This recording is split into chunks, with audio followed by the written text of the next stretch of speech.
누가복음 11장 27절에서 36절 말씀입니다. 예수님께서 믿음으로 반응하는 한 여자를 칭찬하십니다. 27절 말씀에 여인은 주님을 메시아로 인정하는 믿음을 가진 자인데요. 예수님께서 이렇게 말씀하십니다. 하나님의 말씀을 듣고 지키는 자가 복이 있다라고 하시죠. 결론적으로 하나님 말씀을 듣고 지키는 것이 제자의 삶에는 가장 중요한 것이죠. 복받는 사람이 누구입니까? 말씀을 듣고 지키는 자입니다. 말씀을 듣고 거절하거나 끝까지 의심하는 자는 복이 없는 자죠.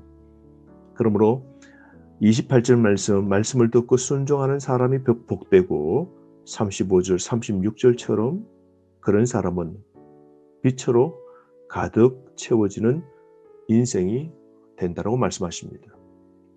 그러면서 이 악한 세대를 향하여서 믿음이 없고 하나님 말씀을 듣고 거절하는 자를 향하여 하나님이 아들 예수 그리스도를 통하여서 시대를 평가하십니다. 29절 말씀 보십시오. 예수께서 말씀하시되 이 세대는 악한 세대라 표적을 구하되 요나의 표적밖에는 보일 표적이 없다라고 말씀합니다. 악한 세대에 예수님께서 병든 자를 고치시고 나병 환자를 치유하시고 눈문 자를 뜨게 하시고 안전뱅이를 걷게 하시고 죽은 자도 살리십니다. 그럼에도 불구하고 그들은 더 강력한 또 다른 표적을 달라고 구했죠. 그럴 때 예수님은 요나의 표적밖에 보일 표적이 없다라고 말씀하셨습니다. 무슨 뜻일까요? 예수님께서 요나가 물고기 뱃속에서 죽었다가 3일 후에 육지로 살아나온 것처럼 예수님께서도 십자가의 죽으심으로 3일 동안 장사 지내셨다가 예수님이 훗날 부활하실 것을 보여주고 계시는 것이죠. 그걸 말씀합니다. 그러므로 점점 더 많은 증거, 하나님의 아들 메시아라는 걸 믿도록 보여달라고 하는 자에게 요나보다 더 크신 예수님께서 훗날 십자가의 죽으심과 부활을 보여줄 것을 말씀하고 계십니다. 여러분, 죽고 3일 만에 부활하신 이 사건보다 더 큰 표적이 있겠습니까? 예수님이 하늘로부터 오신 하나님의 아들이라는 사실을 예수님의 죽으심과 부활을 통한 이 표적보다 더 큰 표적은 없을 겁니다.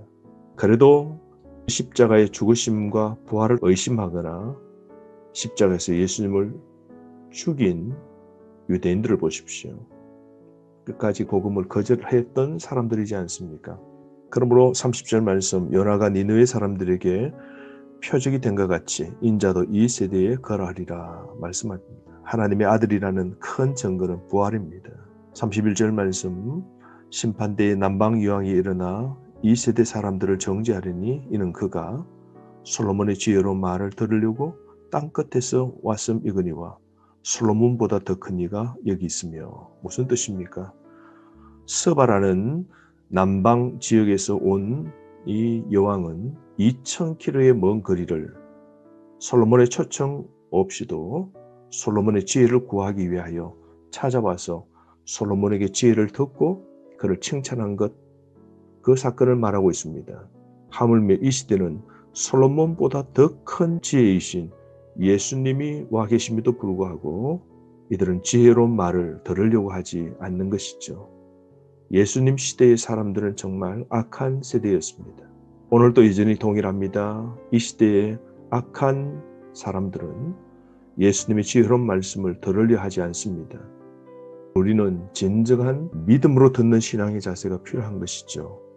회개치 않는 세대는 하나님이 반드시 심판하십니다. 그걸 경고하고 계시는 것이죠. 오늘 세대에는 진리이신 메시아 예수님의 지혜에 무관심합니다. 솔로몬보다 더 큰 그리스도 말씀 지혜를 거절합니다. 뿐만 아닙니다. 32절 말씀에 보면 심판때에 니느웨 사람들이 일어나 이 세대 사람을 정죄하리니 이는 그들이 요나의 전도를 듣고 회개하였음이거니와 요나보다 더 큰 이가 여기 있느니라. 니느웨 사람들에게 요나가 가서 복음을 전합니다. 니느웨에 가서 어떤 표적도 보여주지 아니했지만 선포한 말씀만 듣고 그들이 회개하였습니다. 놀랍지 않습니까? 그런데 요나보다 더 큰 예수님이 유대인들에게 복음을 전해도 회개하고 돌아오는 사람이 없는 것이죠. 그들의 마음들은 늘 닫혀 있습니다. 그러므로 니느웨 사람들이 심판 때에는 강팍했던 유대인들을 정죄할 겁니다. 그러므로 여러분, 우리는 말씀을 듣고 회개합니까? 하나님 말씀 메시지에 반응이 있습니까? 요나보다 더 큰 예수님께서 성경 말씀을 통하여 우리에게 말씀을 주시고 또 우리를 죄로부터 회개하도록 만드시는데 우리는 이 마음을 어떻게 지금 자세를 갖추고 있습니까? 사랑하는 성도 여러분, 우리의 마음이 닫히면 안 됩니다. 말씀을 듣고 지키는 자가 되어야 되는 겁니다. 악한 세대는 진리의 말씀을 듣지도 않고 그 말씀을 거절하고 회개하지도 않는 것이죠. 진리의 말씀 그 빛이 우리 마음속에 들어와 환히 밝혀지도록 해야 한다는 것이죠. 33절 말씀 보세요. 누구든지 등불을 켜서 우음 속에나 말 아래에 두지 아니하고 등경 위에 두나니 이는 들어가는 자로 그 빛을 보게 하려 함이라. 이미 복음은 등불을 켜서 등경 위에 둔 것처럼 공개적으로 선포되었습니다. 예수 그리스도의 복음은 지구촌 전체에 대부분 다 퍼져 있습니다. 한 번쯤은 복음이 모든 사람들에게 전달되었고 예수 그리스도가 누구이신 줄 알지만 그들은 그리스도를 믿지 않습니다. 그러므로 우리는 믿음의 눈이 있어야 됩니다. 복음의 빛이 우리 속에 들어와서 빛을 발하도록 그렇게 해야 하는 것이죠. 34절 말씀 보세요. 몸의 등불은 눈이라. 내 눈이 성하면 온 몸이 밝을 것이요 만일 나쁘면 내 몸도 어두우니라.